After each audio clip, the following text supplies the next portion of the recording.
3, 2, 1. What do you do when the thing that you didn't ask for happens in your life in the shifting seasons? You can find yourself stressed out. You can find yourself depressed, mentally fragile because of the experiences, the turbulence that you have gone through. Setbacks will happen, and when they do, it's okay to get depressed, it's okay to cry, it's okay to go home, but eventually you have to get over it and move on. The greatest people who've ever walked this planet constantly had setbacks in life and failures, constantly. And most people stop at failure. We've all failed at things.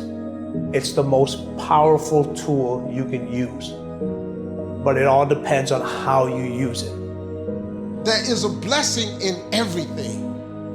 Behind every moment of adversity in your life, there is a blessing and a lesson.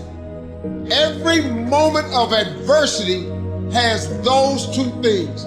Pain always leaves a gift. Always.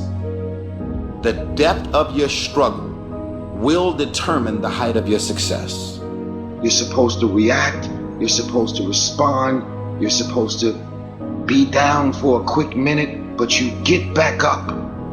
You don't stop. You keep standing. No matter how rough the sea, you keep standing. No matter what, you don't give up.